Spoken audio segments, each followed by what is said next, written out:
فرش التراب يضمني. اب نوٹ کر لیجئے، یہ کتابیں اگر آپ پڑھنا چاہیں تو کتاب الملاحم میں پڑھیے. بدترین عذاب عربوں پر آیا کھڑا ہے، سروں پر تنا ہوا ہے، بدترین. ایسی جنگ ہونی ہے الملحمۃ العظمیٰ، جس کو کہ میں بھی آپ کے گواہی پیش کر دوں گا، جسے کہا گیا ہے دی لاسٹ کروسیڈ. بش نے بھی کروسیڈ کا لفظ بول دیا تھا، پھر واپس لیا اس نے. نکل جاتی ہے جس کے منہ سے سچی بات مستی میں. فقیہ مصلحت بین سے اور ہندے بادہ خار اچھا، کروسیڈ کہہ کر پھر واپس لیا. یہ کروسیڈ، اس کے اوپر جس قدر نقصان ہونا ہے عربوں کا. گریٹر اسرائیل بنے گا، یہ عراق، شام، اردن، سعودی عرب کا کچھ شمالی علاقہ، ترکی کا جنوبی علاقہ، مصر کا صحرائے سینا، اور اس کے ساتھ ہی جو بہترین اس کا زرخیز ترین علاقہ ڈیلٹا آف نائل، یہ سب یہودیوں کے قبضے میں جائے گا. اس کو حدیث میں کہا گیا الملحمۃ العظمیٰ.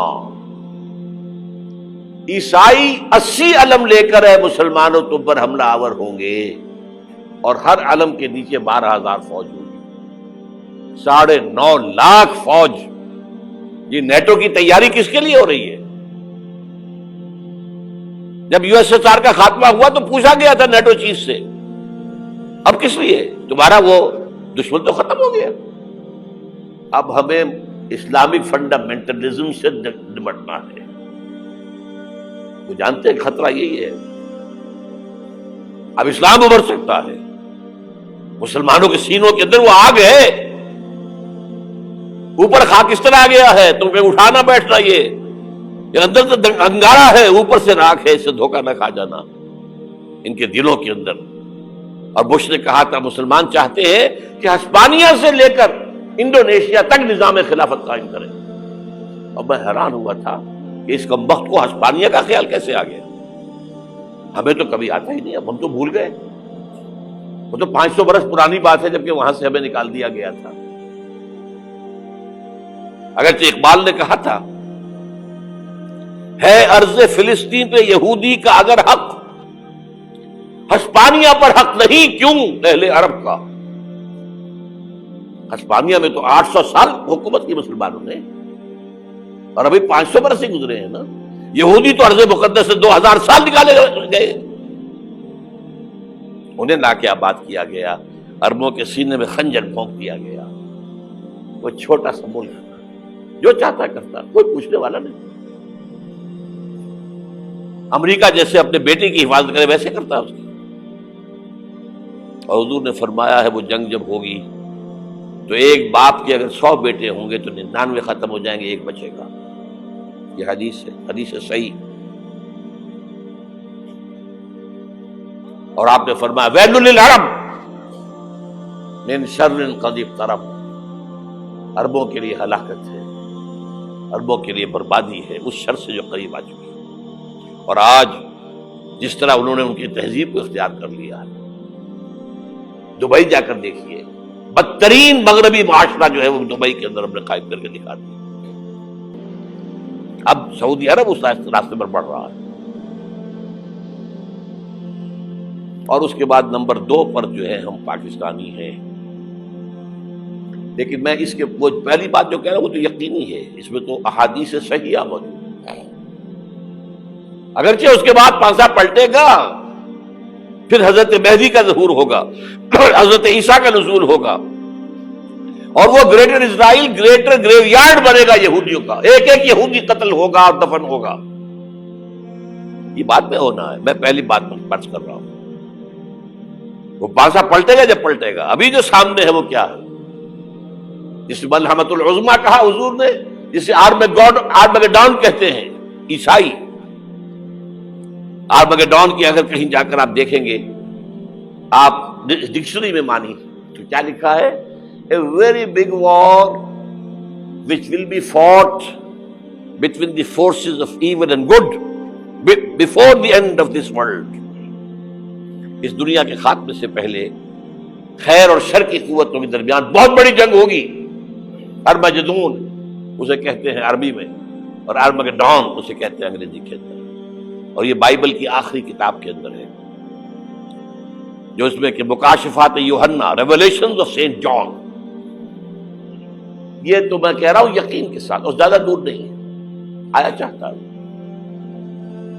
اس لیے کہ یہودیوں کا اور عیسائی جو کنزرویٹوز ہیں، نیو کنزرویٹوز، ان کا 5 نکاتی ایجنڈا ہے متفق علیہ، جس کے تحت کہ یہ جنگ صلیبی شروع کی گئی ہے. تو سن لیجئے آپ. آرمیگیڈون نمبر 1، گریٹر اسرائیل قائم ہو جانا اس کے نتیجے میں نمبر 2، مسجد اقصی اور قبۃ الصخرہ کو گرانا نمبر 3، وہاں تھرڈ ٹیمپل، وہ مسجد جو حضرت سلیمان نے بنائی تھی 1000 قبل مسیح میں، پھر برباد کی تھی نبوکدنضر نے، دوبارہ بنائی گئی، پھر دوبارہ ختم ہوئی 70 عیسوی تک گری پڑی ہے. ان کا خانہ کعبہ گرا ہوا ہے 70 عیسوی سے لے کر آج تک. ایک دیوار ہے ویلنگ وال، جہاں جاتے ہیں، روتے ہیں، پیٹتے ہیں، ماتم کرتے ہیں، وہاں وہ بنے گا تھرڈ ٹیمپل. اور نمبر 4، اس میں لا کر رکھا جائے گا تخت حضرت داؤد کا. یہ تخت کہاں ہے اس وقت؟ یہ لندن شریف کے اندر، جو ان کی پارلیمنٹ کا جو چرچ ہے، ویسٹ منسٹر ایبے، اس میں رکھا ہوا ہے. ایک پتھر تھا جس پر بٹھا کر حضرت داؤد کی تاج پوشی ہوئی، پھر حضرت سلیمان کی ہوئی، پھر وہ پتھر رکھ دیا گیا جب حضرت سلیمان نے بنایا ہیکل مسجد اقصی، وہاں رہا وہ. ہر بادشاہ جو تھا یہودی اسی کے اوپر بٹھا کر اس کی تاج پوشی ہوتی تھی. سن 70 میں ٹائٹس نے گرایا اسے، ہیکل کو، وہ پتھر لے گیا، وہاں سے روم گیا، روم سے آئرلینڈ گیا، آئرلینڈ سے اسکاٹ لینڈ آیا، اسکاٹ لینڈ سے انگلینڈ آیا، اور اب وہ رکھا ہوا ہے 14ویں صدی عیسوی سے آج تک. وہ ویسٹ منسٹر ایبے میں رکھا ہوا، ایک کرسی کی سیٹ میں اسے بنا دیا گیا ہے تخت کی شکل. اب انگریزوں میں کوئی ملکہ ہو، کوئی بادشاہ ہو، جس کی بھی تاج پوشی ہونی اس میں ہو، یہ لا کر رکھا جائے گا تھرڈ ٹیمپل میں. اور اس پر یہودیوں کے خیال کے مطابق ان کا مسیحا آئے گا جو مسیح دجال ہوگا. عیسائیوں کے خیال کے مطابق حضرت عیسیٰ آئیں گے، وہ ہمارا بھی خیال ہے حضرت عیسیٰ آئیں گے علیہ السلام. بہرحال یہ تو بعد کی باتیں ہیں نا. اس وقت جو میں عرض کر رہا ہوں، عربوں پر بہت بڑا عذاب، اور پاکستان کا معاملہ البتہ یہ ہے، میں یقین سے نہیں کہہ سکتا. ہینگنگ ان دی بیلنس، ہو سکتا ہے اللہ تعالیٰ ہم پر رحم فرمائے، ہو سکتا ہے، اگرچہ اسی پہ شرائط ہوں گی. چمن کے مالک اگر بنا لے موافق اپنا شعار، اب بھی چمن میں آ سکتی ہے پلٹ کر چمن سے روٹھی بہار، اب بھی ہو سکتی ہے. اور یہ بھی ہو سکتا ہے کہ اللہ تعالیٰ نے معجزانہ طور پر ہمیں ملک دیا، ہم نے اللہ سے بدعہدی کی، وعدہ خلافی کی، غداری کی، لہذا سزا دی جائے اور ہم سے یہ ملک چھین لیا جائے. It's just possible. دور نہ سمجھے، اسے انہونی بات نہ سمجھے.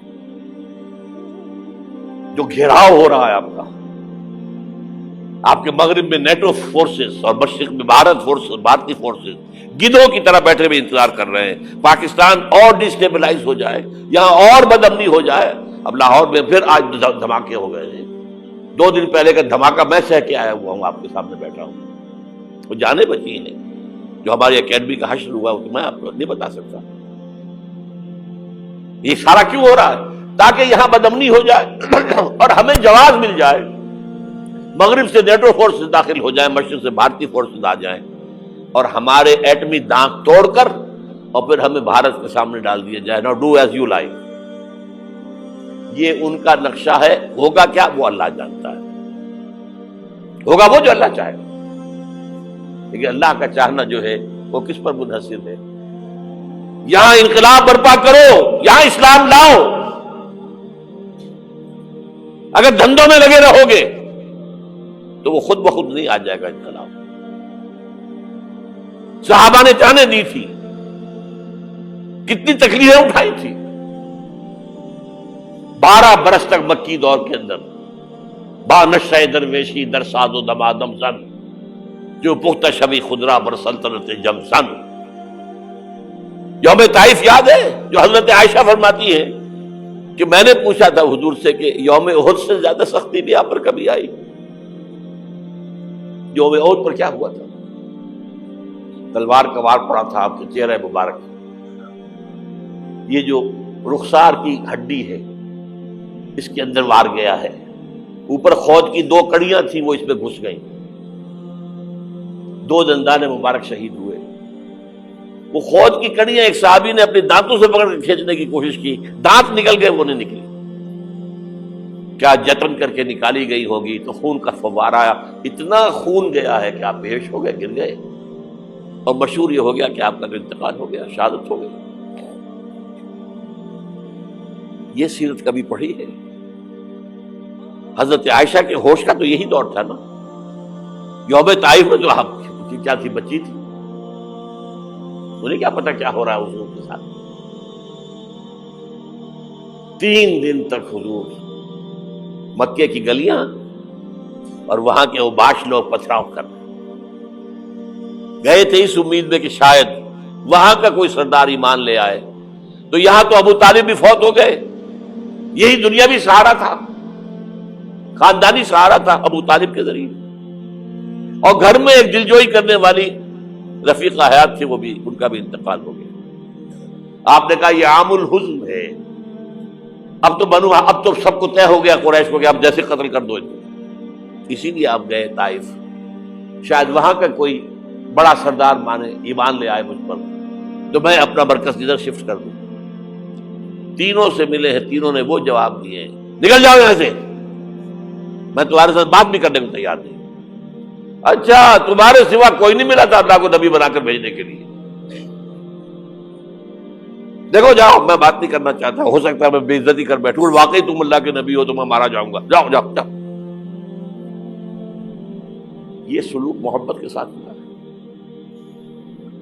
اور پھر چھوکروں کو, اسٹریٹ ارچنز جنہیں آپ کہتے ہیں, اشارہ کیا, خبر لو ان کی, پتھراؤ ہو رہا ہے. ساتھ کوئی ہے ہی نہیں, ایک آدمی صرف, زید ابن حارثہ. اب سامنے سے پتھر آ رہے ہیں تو حضرت زید آگے آ جاتے ہیں, ڈھال بنتے ہیں. مجھے لگے پتھر حضور کو رہے, اب پیچھے سے آ رہے ہیں. چاروں طرف سے تو ڈھال نہیں بن سکتا ایک شخص, جسم لہو لہان, خون جا کر جوتیوں میں جم گیا ہے, جوتی اتر نہیں دی. پھر وہاں سے واپسی پر جو دعا مانگی ہے, اللہم الیک اشکو ضعف قوتی وقلت حیلتی وہوانی علی الناس. اے اللہ تیری جناب میں فریاد لے کر آیا ہوں اپنے قوت کی کمی کا, اپنے وسائل کی کمی کا, اور جو ذلت و خواری ہو رہی ہے لوگوں کے سامنے. الا ملتکلنی, مجھے کس کے حوالے کر دیا ہے؟ الا بعیدی یتجہمنی, یہ میرے اوپر ہجوم کر کے آ جائے, حملہ کرے. اور عدو من لگتا امرے, یہ دشمن کے حوالے میرا معاملہ کیا, جو چاہے کر دے وہ. لیکن پھر عبدیت غالب آتی ہے. ان لم یکن علی غضبک فلا ابالی, اللہ اگر تو ناراض نہیں ہے تو مجھے کوئی پرواہ نہیں. سر تقدیم خم ہے جو مزاج یاد میں آئے. مجھے اندیشہ یہ ہے کہ تو ناراض تو نہیں ہوگی. یہ تکلیفیں جھیلی ہے. سینکڑوں صحابہ نے جانوں کا نذرانہ پیش کیا ہے. احزاب کی جنگ میں فاقوں پر فاقے ہو رہے تھے, اور ان فاقوں کی حالت میں خندق کھودنے کا حکم ملا ہے. لوگوں کی کمریں دوہری ہو رہی ہیں, پتھر باندھے ہیں اپنے پیٹوں سے, اپنی چادروں کے ساتھ کس کر کمر دوہری نہ ہو جائے. اور جب صحابہ کدالیں چلا رہے ہیں تو کیا کہہ رہے ہیں؟ نحن الذین بایعوا محمدا علی الجہاد ما بقینا ابدا, اللہم لا عیش الا عیش الاخرہ. صحابہ کہتے تھے ہم وہ لوگ ہیں جنہوں نے محمد سے بیعت کی ہے کہ جہاد کرتے رہیں گے جب تک جان میں جان نکل جائے تو بات اور, جان ہے, چاہے ابھی بھوک سے کمر دوڑی ہوئی جا رہی, جان تو ہے. اور ایک دفعہ کہتے تھے اللہم لا عیش الا عیش الاخرہ, اللہ عیش زندگی تو آخرت کی زندگی ہے. اور حضور فرماتے تھے حضور کے بیٹھے ہوئے نہیں تھے گاؤں تکیہ لگا کر، پتھر اٹھا اٹھا کر خندق میں سے لے جا کے باہر پھینک رہے تھے۔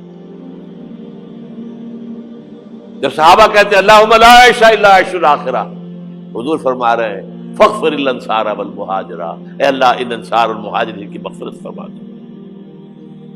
پھر حضور کی خدمت میں کچھ لوگ آئے، حضور اب یہ فاقہ ناقابل برداشت ہو گیا، دیکھیے ہم نے یہ پتھر باندھے ہوئے اپنے پیٹ کے ساتھ۔ حضور نے کرتا اٹھا کر دکھایا، وہاں 2 پتھر بندھے ہوئے۔ یہ ہے سیرت النبی۔ آپ کس چیز کو سیرت النبی سمجھتے ہیں؟ بہرحال اس موضوع پر میری ایک کتاب ہے منہج انقلاب نبوی، یہ انقلاب کیسے آیا تھا۔ اگر دل میں ذرا بھی آرزو پیدا ہو گئی ہو کہ اللہ قبول کر لے مجھے قبول کر لے اس کام کے لیے، تو وہ کتاب آپ کے لیے مسٹ ہوگی، اس کا پڑھنا۔